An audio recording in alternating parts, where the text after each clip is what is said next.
Ok, ya está grabando. Vamos a, bueno, buenos días a todos. Vamos a comenzar nuestra clase del día de hoy. Ya hemos eh, admitido a la mayoría, estamos tratando de admitir a los compañeros que faltan. Bueno, ¿no? Un poco respondiendo a la consulta del WhatsApp de los compañeros del día viernes, donde preguntaban si el viernes iba a haber el cuestionario de la semana porque no estaban viendo en la plataforma. Recordarles que las clases virtuales, chicos, la diferencia con la clase a distancia es que hay sesiones sincrónicas y asincrónicas, ¿no? Sincrónicas son las que nos vemos en vivo como esta y las asincrónicas, las que tienen las actividades directamente en el Moodle, ¿verdad? Bueno, hay compañeros que evidentemente ya se ha verificado, ¿no? En la asistencia de clases, que no asisten a las clases, pero que tienen las prácticas. En esta situación hemos ya visto las reglas del principio de clases y está también en las actividades y cronograma de evaluación, ¿no? Así que mucho cuidado con estos compañeros que no asisten a clases y quieren solo llenar las actividades, así no aprendemos nada, ¿no? Bueno, para no perjudicar más a los que sí asisten a clases, hoy vamos a llevar una diapositiva que tiene que ver también con esto de niveles y escalas que estábamos viendo la anterior clase. Es una pequeña diapositiva que yo la pongo precisamente para abrirme campo en una semana para ya hablar del trabajo final. Lo que necesito que hagan hasta el día jueves como máximo y me envíen al WhatsApp son ya su lista de grupo eh, para hacer el trabajo final. Por favor, les voy a pedir, ya ustedes que ya se conocen bastante bien, porque incluso han estado en actividades o clases presenciales, eh, quienes trabajan, quienes no saben ya quiénes están viniendo a clases en esta materia, que me hagan grupos de eh, no, de esos 5 vamos a hacer 10 grupos. Grupos de 7 personas, ¿ya? Más o menos vamos a tener un aproximado de 7 grupos porque esos grupos los tienen que ir exponiendo y nos va a consumir también tiempo. Sí, evidentemente hay algunos compañeros que ya no están viniendo, supuestamente la mayoría viene, así que mínimo 7, máximo 7. No, mínimo 6 y máximo 7 chicos en cada grupo. Esto me lo les voy a mandar al WhatsApp un formatito de cómo me van a mandar la lista, me lo van a mandar al WhatsApp para que yo pueda ya organizar una planilla en Excel con la lista de grupos. El día viernes vamos a empezar con la primera instrumentación para poder trabajar, pero ya necesito saber cuántos grupos existen, no sé, eso ya lo tengo que saber jueves, para yo designarles lugares de trabajo, ¿ya? Para que puedan ir investigando y vamos a dar unas 2 semanas para que ustedes puedan dar, avanzar su primera corrección, ¿ya? Como les digo, la diapositiva que tenemos hoy es muy ligada, es para reforzar algunos términos del tema de niveles de escala de planificación y especialmente para darnos este espacio con lo que es ¿qué se llama eso? La práctica final, ya que la vamos a hablar el día viernes ya con los grupos organizados. Hasta el día jueves, por favor, me mandan sus listas al WhatsApp. Yo hoy terminando las clases les voy a mandar el formato de la asistencia, ¿no? Que en realidad es nombre del grupo, ustedes tienen que colocar un nombre a su grupo. Por favor, colóquenle un nombre que se relacione con lo que es la arquitectura, el nombre de un estilo de arquitectura, de un arquitecto reconocido, ¿no? Que a veces me ponen, ¿no? Los puntitos, los guapitos, los simpáticos, no sé qué. No, como un nombre ya, como si fueran una consultora de arquitectura. Y número de lista y sus nombres y apellidos de los integrantes y esto por orden de lista. De todos modos, yo les mando el formato por Word para que me lo puedan mandar.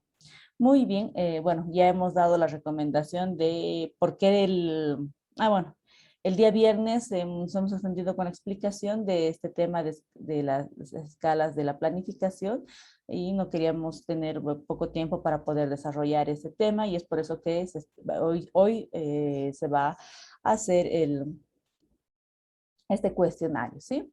Como les digo, esta diapositiva es súper corta. Y bueno, si tienen alguna pregunta, me la pueden hacer hoy para poder también realizar el cuestionario del día de hoy. No se olviden colocar los nombres en el chat o los números de listas en el chat para la asistencia, ¿no? Bueno, les hago recuerdo eso casi todas las clases. ¿Ve? Este tema es súper cortito, son 5 diapositivas y nos da ese chance para poder hablar de la práctica final. Ya. Bueno, niveles de planificación, vamos a seguir hablando sobre este tema. Decimos que, voy a sacar este,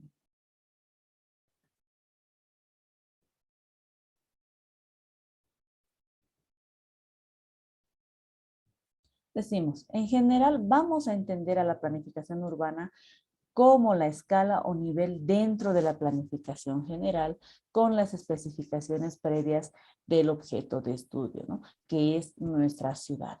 Yo ya les mencionaba en la anterior clase, ¿no? El tema de la planificación es un tema bastante amplio, pero nosotros en la materia vamos a hablar específicamente de las herramientas, de los instrumentos que se realiza a nivel de planificación urbana, es decir, en las ciudades. Pero esta planificación en las ciudades debe estar supereditada, con conexión, con concordancia a lo que es la planificación departamental y a la planificación nacional. Nosotros tenemos que saber qué están haciendo a escala nacional, a escala departamental, para seguir una línea dentro de la planificación de lo que es el municipio. Y bueno, muchos dirán, pero tenemos una escala a nivel tiempo, ¿no? Que nos dicen a largo, corto y mediano plazo. Y cuando uno, perdón, deje de compartir.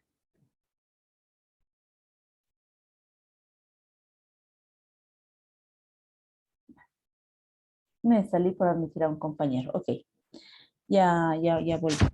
Decíamos, ¿no? Ya en la parte operativa, llevándolo esto a la práctica, porque esta es la parte teórica, decimos, ¿no? Cuando entra un presidente, un gobernador, un alcalde, una nueva autoridad, ellos tienen que presentar su plan, qué es lo que van a hacer con el departamento. Y esto nos los van avisando cuando ellos están en campaña política, ¿verdad? Pero cuando ellos están, los candidatos, cuando están en campaña política, ninguno habla con otro candidato ni a nivel departamental ni a nivel ciudad para empezar a hacer esta concordancia. Y cuando ya son elegidos, ellos sacan su plan de acuerdo a la campaña que han hecho. Obviamente ellos se tienen que basar en lineamientos generales, que es la ley del espía. Pero ahí no hay no muestran, digamos, una concordancia que debería tener. Entonces, ese es uno de los primeros las primeras falencias que vamos a encontrar cuando veamos la ley del espía. Si bien nos dice que estos planes todos deben estar articulados, nos habla desde los principios, nos habla desde la normativa y cómo deben vincularlos, vamos a ver que en la realidad no se logra vincular estos planes, ¿no? Bueno, vamos a irlo viendo esto más adelante. Nos dice los niveles básicos para la planificación son el nacional, el departamental. Bueno, acá mencionamos también el regional. Les decía que es muy importante que nosotros hablemos de una planificación regional para poder conseguir estos desarrollos locales, como es el caso de Cochabamba. Cochabamba ya tiene su primera metrópolis que entra dentro de lo que es el nivel regional, región o metrópolis está dentro de nuestra planificación, donde Quillacollo, Sacaba, Cochabamba y otras poblaciones más ya han logrado consolidar legalmente su metrópolis y bueno, están haciendo proyectos a nivel metropolitano. Ahí tenemos un ejemplo, el tren metropolitano que parte desde Sacaba, pasa por Cochabamba y termina en Quillacollo y viceversa. Y este proyecto es con el POA de los municipios involucrados y va a beneficiar a los municipios involucrados. Entonces, ese tipo de uniones nos hace falta. En Bolivia, solo Cochabamba, les repito, es el que ha logrado esta metropolización. A lo que es La Paz le falta. Ha sido también para Cochabamba un proceso largo de más de 25 años poder lograr esta consolidación. Bueno, La Paz, el Alto Achocaya y otros municipios también están hablando más aproximadamente unos 20 años de ser metrópolis, ¿no? Esperemos que ya podamos consolidar este tema que cuando se consolide nos va a ayudar a realizar lo que es la planificación urbana, ¿no? Y bueno, el otro nivel básico que nosotros tenemos es la planificación urbana que está dentro de un municipio. El municipio está dividido en dos, entre lo nivel urbano y lo nivel rural, pero es el alcalde quien va a definir sobre el territorio de estos dos, ¿no? Y bueno, nosotros vamos a abocarnos a lo que es la planificación urbana. Hay una planificación rural también con la que se trabaja, pero nosotros vamos a ver solo lineamientos generales porque nos interesa el tema urbano. No significa que nosotros no hablemos del área rural como arquitectos. También podemos hacer la planificación dentro de lo que es el área rural, pero bueno, por X y Z razón nos abocamos más a lo que es lo urbano, ¿no? Está con mayor fuerza dentro de nuestra actividad, pero sí, ustedes si desean en algún momento podrían empezar a averiguar más de lo que pasa a nivel rural y como arquitectos pueden entrar dentro de esa planificación, ¿no? Bueno, recapitulando, decimos que los niveles, ¿no? El plan nacional son, que está a cargo del Ministerio de Planificación, son planes elaborados teniendo como marco de referencia para su análisis la aplicación del espacio geográfico nacional, ¿no? Y acá tenemos una imagen que nos muestra, ahí se me sobrepone las pestañas.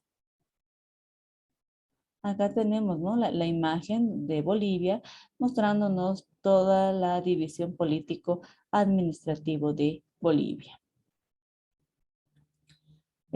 Tenemos, bueno, el Ministerio de Bolivia tiene que hablar a nivel nacional, es decir, hablando sobre todo los rincones que tiene Bolivia para hacer su planificación tanto a nivel físico, que es la planificación territorial, como para la planificación social y la planificación económica, ¿no? Por ejemplo, hablará en el caso de las ciudades fronteras, qué hay que hacer, qué herramientas dar a este tipo de ciudades para poder realmente consolidar nuestra soberanía, es decir, que los países vecinos no vayan haciendo una invasión pacífica, ¿no? No sé, reforzará las fronteras, dará infraestructura, generará mayores proyectos de infraestructura para generar empleos en estos lugares, para que la gente decida irse a estos lugares, ¿no? Como es el caso de Cobija, ha generado algunos proyectos allá y mucha gente se está yendo a este territorio. Es uno de los ejemplos, ¿no? A nivel estatal tenemos que ir viendo todos y cada uno de los rincones de Bolivia. Em, la planificación regional, ¿no? Son planes elaborados para una determinada porción geográfica de un territorio que comparte características homogéneas. Decíamos la anterior vez, por ejemplo, ¿no? Bolivia, solo el 40% es altiplano, aunque a nivel mundial es conocido como un territorio altiplánico, cuando el 60% está entre Amazonía, Valles y Chaco, ¿no? Somos, bueno, después sacaron, ¿no? De que Bolivia es un territorio amazónico andino. Miren toda la porción que tiene, ¿no? Por ejemplo, esta es una región productiva de tierras bajas. Acá vemos lo que son los valles, en uno de los mapas, ¿no? De regiones, de hecho que hay miles de tipos de región, incluso pueden hablar de una región económica, de una región productora de coca, una región productora de soya, ¿no? Que va a ir variando según las características que tiene el territorio. Acá vemos altiplano y bueno, la parte montañosa, que es una división también de las regiones. Si nosotros hablamos, por ejemplo, en temas altiplánicos, La Paz, Potosí, Oruro, podríamos ver un potencial de territorio para poder plantar y empezar a sembrar, por ejemplo, lo que es la quinoa y ahí generar algunos recursos y potencializar a esta región y hacer, digamos, generar un polo de atracción a estos lugares, ¿no? O las famosas industrias comerciales que hoy se hablan. Bueno, a nivel municipal, el planeamiento de las ciudades, un tipo de planificación física territorial y vinculante es la escala municipal, ¿no? Como les digo, a nivel municipal también está nuestra área rural, pero nosotros vamos a abocarnos en la parte municipal urbana. ¿No? Este tipo de planificación ha comenzado hace bastantes siglos atrás, incluso antes de que empezara a hablarse del mismo urbanismo. Las ciudades de Grecia, de Roma, ya hablaban de planificación y una de esas formas de planificación es la trama urbana, por ejemplo, del Damero. Ellos tenían su plaza principal, este era el eje, el corazón de la ciudad y a través de este elemento épico y simbólico se iba generando la ciudad. Alrededor de lo que es la plaza estaba las casas de poder, ¿no? Ya sea en lo ejecutivo, en lo político, en lo religioso, en lo militar, estaban alrededor de la plaza y hoy en día tenemos en Latinoamérica y en Bolivia esta herencia de ese tipo de plazas por la colonia, ¿no? En España también han utilizado ese tipo de distribución geográfica. Entonces también nos damos cuenta que se habla de planificación mucho antes de lo que es urbanismo.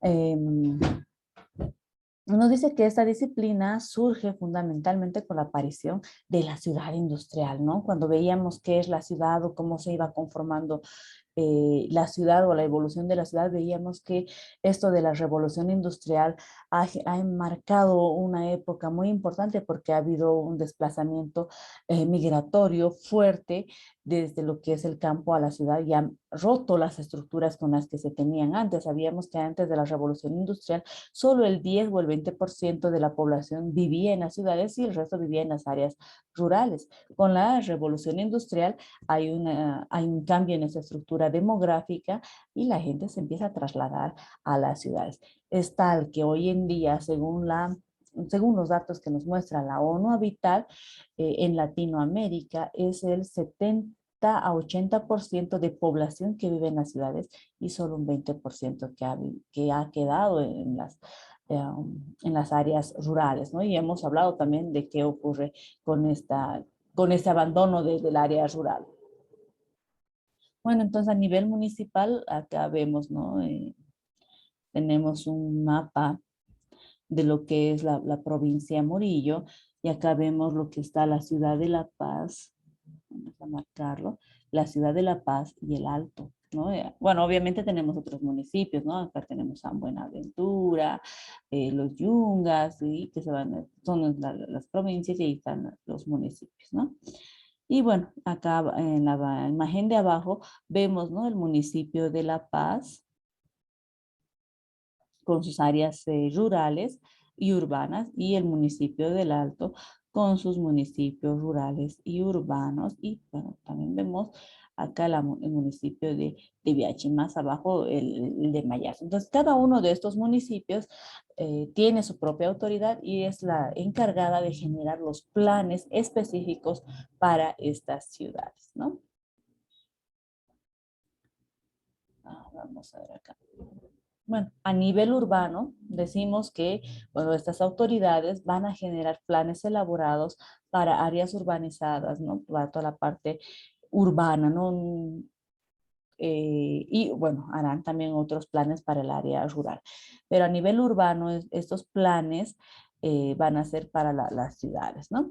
La planificación urbana puede plantarse en áreas o porciones de la ciudad, ¿no? Por ejemplo, la planificación en el área, en el casco viejo, en el ensanche o en la periferia. Decíamos que no, Hay algunos planes que sí van a abocar a todo lo que es la ciudad y hay algunos planes que van a ir específicos a los lugares. Hablábamos en el caso de la ciudad de La Paz como ejemplo, los últimos proyectos que se han ido entregando, ¿no? Tenemos el viaducto del Estadio Bolívar que se articula con el viaducto de lo que es el Parque Triangular o la estación del Teleférico Blanco, y este viaducto se va a articular también al viaducto de la Plaza Baroa. Son tres viaductos que se ha construido en tres fases, pero es en una parte de la ciudad donde están trabajando, planificando, reorganizando el tema vial, ¿no? Bueno, en este momento todavía no vemos cuál va a ser la incidencia o el impacto de este proyecto. Lo veremos cuando se inaugure y esté en marcha y ejecución el viaducto de la Plaza Baroa, porque esos tres se van a articular. Bueno, a pesar de eso, ustedes han de escuchar en las redes sociales informativos, la semana pasada han tenido que cerrar una de las vías de este viaducto porque está teniendo problemas de filtraciones, ¿no? Bueno, yo el fin de semana aproveché de ir a dar una vueltita por ahí y bueno, cuando uno pasa en la movilidad, se ve como las paredes están adquiriendo unas manchas blancas, que es por la humedad, y bueno, hay algunas fisuras, ¿no? Es lamentable esto porque es una obra que se la ha inaugurado recientemente. Esperemos que, bueno, los ingenieros y arquitectos sepan resolver esta situación, ¿no? Que no sea un proyecto que quede al agua. En la ciudad del Alto, por ejemplo, tenemos, ¿no? Bueno, en La Paz y en el Alto y en todas las ciudades en Latinoamérica, el problema vial es en toda la ciudad, ¿no? Y bueno, hacer solo un proyecto para poder eh, solucionar este problema es muy complicado, entonces lo tiene que hacer por partes, ¿no? Se tiene que tomar los puntos de congestión fuerte para poder generar estas soluciones. La anterior clase veíamos el proyecto del padre Obermayer, ¿no? Que la hizo el año 2011. Él agarró todo un grupo de expertos en lo que es la planificación en vialidad para poder desarrollar este proyecto. Bueno, la señora Soledad Chapetón tenía que haber desarrollado este proyecto, pero cuando ella estaba de alcaldesa, el consejo municipal no le ha aprobado el proyecto. Ustedes saben que también ahí era un tema de pugna política, ¿no? No tenía los suficientes concejales como para tener una gobernabilidad. Tenía menos cantidad de concejales y bueno, la oposición eran mayoritariamente, ¿no? Los concejales y bueno, siempre decían no, no, no a los proyectos que iban desarrollándose. Y bueno, también la exalcaldesa ha chocado con ese tema social que les comentaba, que es este gremio o grupo de actores sociales o territoriales, que son los yatiris, ¿no? Que se han asentado en esa avenida y que impidían, ya en esa parte que tiene que ser vehicular, ellos ya han consolidado sus casetas y no las van a dejar. Bueno, hay que ver entonces una alternativa, o se los traslada o se hace un puente aéreo, obviamente genera mayor costo tal vez para la alcaldía, pero hay que ver el beneficio de la ciudad, ¿no? Cuando bueno, los que se van a dedicar al tema de la planificación, es muy lindo hablar sobre estos proyectos, de cómo podríamos nosotros solucionar, articular las vías y demás, pero se choca con este problema social, ¿no? Realmente la sociedad será que un determinado grupo va a querer ese tipo de solución, se va a sentir bien. Bueno, el mes pasado yo di una clase en la maestría de geopolítica y recursos naturales donde el tema, bueno, la materia era sistemas urbanos y hablábamos sobre este tema, ¿no? De las ciudades.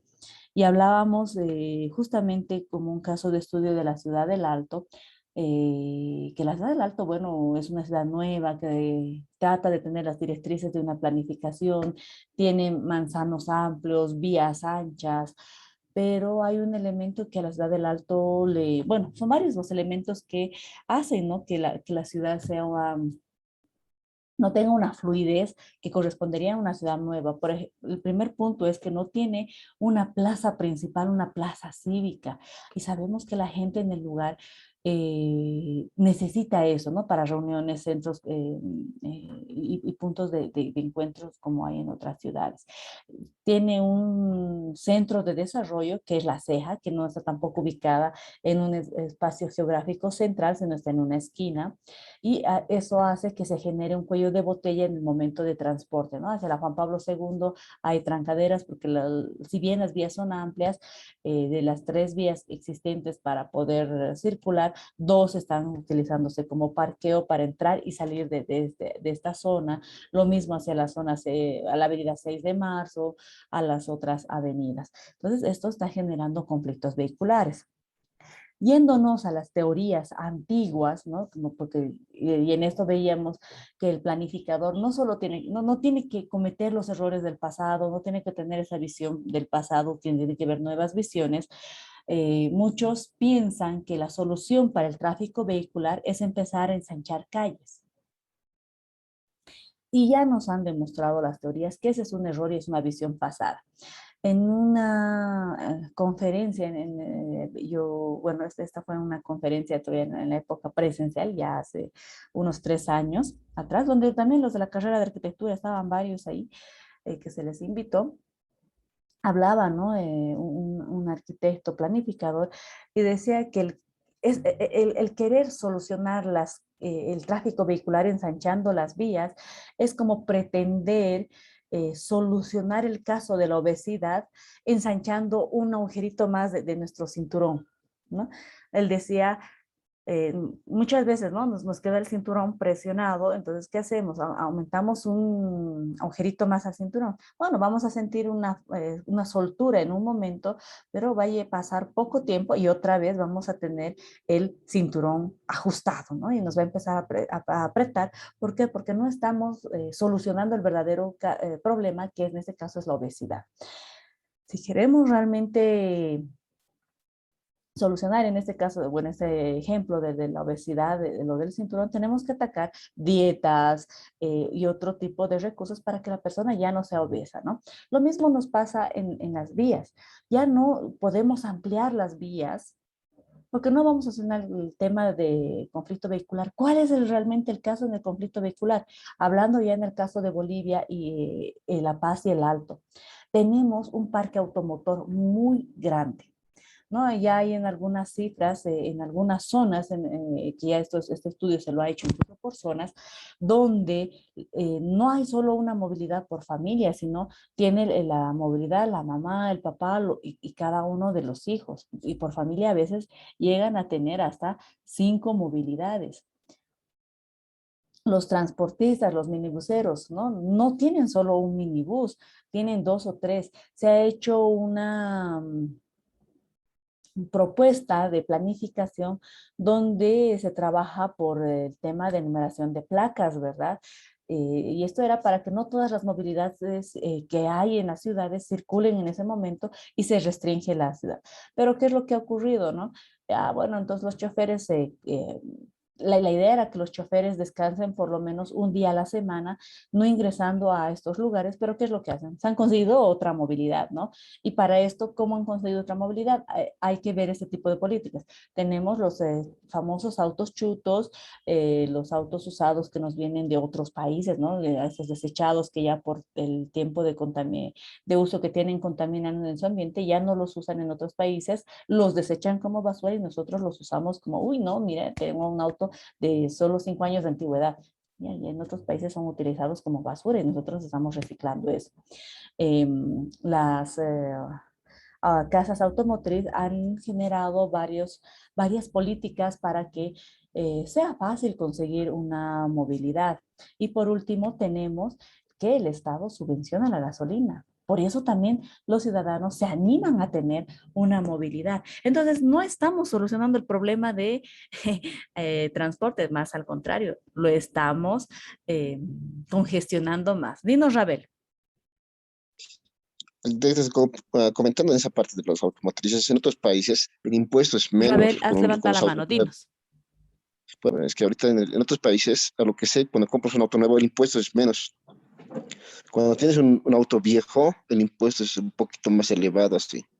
Por eso la mayoría de estos países prefieren comprarse un auto nuevo que un auto viejo, así. Y Eso en es esa también. parte también la culpa la tendría directamente el gobierno porque hace legalizar los autos chutos que vienen ya con motores ya dañados, con los escapes, así. Esa también es otra de las políticas que va en contra, digamos, de los planificadores, el momento de querer generar soluciones, ¿no? En muchos países, como dice el compañero, les sale mucho más barato comprar una movilidad nueva por el tema de impuestos. Acá en Bolivia es al revés. Cuanto más antiguo es tu auto, menos impuesto pagas, ¿no? Yo recuerdo mi papá hace muchos años atrás tenía una camioneta modelo 81, esa es de así, ya estilo reliquia, ya la marca no existe, era una Datsun, y pagábamos como 100 bolivianos, creo, de impuestos, ¿no? Y bueno, mis amigos que con estas políticas, ¿no? De renovación que se sacan con créditos y demás, que se sacaban modelos, ¿no? Del año, pagaban un impuesto de 2.000, 3.000 bolivianos, ¿no? Entonces también había que ver este tipo de elementos. Y bueno, en los autos chutos también con 5 años de antigüedad era un poco más económica. Pero son políticas que también van generando al consumo de tener un auto. Entonces, que para planificar y poder generar, digamos, realmente una solución a ese tipo de conflictos vehiculares, ya no podemos hablar de solo ensanchar las vías, sino tenemos que hablar de cambiar nuestro sistema de transporte. Y entre estas soluciones, una de ellas es el tema del teleférico. Es un sistema de transporte masivo y es diferente. No contamina con hidrocarburos. Bueno, igual es subvencionado lamentablemente el precio, ¿no? Porque si no estuviera el precio subvencionado, la ruta no sería 3 bolivianos, sería de 10 a 15 bolivianos. Así es un transporte caro. Bueno, es una solución. Habría que ver otro tipo de transportes, ¿no? Bueno, nos hablan de los transportes masivos, en eso se ha generado este tema de los buses del Puma Katari y del Huayna Bus, que bueno, ya no se quiere este transporte que es de pocas personas, que es el minibús o el taxi, ¿no? Sino que ya están con rutas establecidas y paradas establecidas para que no estén parando en cada esquina. Pero igual necesitamos este tipo de transportes los necesitamos articular. Hay bueno, miren, el otro día estaba viendo estas fotos, ¿no? Que nos hacen recuerdo del Facebook y veía, a mí me encantaba ir, ni bien se inauguraban los teleféricos, me encantaba ir a ver la ruta y me salió este recuerdo, ¿no? Que el 2011 ya se había inaugurado el teleférico amarillo, miren, son 10 años. Y desde que se han inaugurado estas obras, se ha hecho ya la infraestructura para que tanto el Huayna Bus como el Puma Katari puedan ingresar y articularse con una parada. Por lo menos en la ciudad de La Paz, en el teleférico rojo, el Huayna Bus, o por lo menos el Puma Katari entra y hace esta articulación. En la ciudad del Alto creo que solo ingresa al teleférico rojo, ¿no? Y bueno, pero no es tan fluida esta articulación. Entonces hay que ver con qué otro tipo de sistema también hay que articular. En otros países, el aeropuerto, que es un lugar donde se genera, bueno, el pasaje de taxi es el más caro, ¿no? La ruta más cara es al aeropuerto, tanto en La Paz igual, ¿no? De alguna zona de 60 o 100 bolivianos llegar al aeropuerto en taxi. Entonces hay que ver otro tipo de actividades y sistemas de transporte que puedan llegar al aeropuerto. Por ejemplo, el teleférico es algo que está ayudando increíblemente, ¿no? Mucha gente se sube con la maleta, obviamente que no sea muy grande, se sube en el teleférico y de ahí toma un taxi y le sale mucho más barato. Eh, en otros países, estos buses como el Huayna Bus, el bus masivo, entra hasta el aeropuerto. En el aeropuerto de Rumania era muy interesante ver cómo los aviones llegan, ¿no? Por el aire. Uno pasa como pasajero, agarra y empieza a caminar, porque son ya ciudadelas, estos aeropuertos son enormes, y hay un tren, es decir, hay un transporte por debajo del suelo que permite esa vinculación a los pasajeros. Entonces ya tenemos que empezar nosotros a trabajar con ese tipo o cambiar sistemas de transporte. En muchos países latinoamericanos y europeos utilizan el metro, utilizan el tren elevado, ya también trabajando con energías alternativas. ¿Por qué? Porque el gas, el diésel son bastante caros y son contaminantes, son recursos que no se renuevan.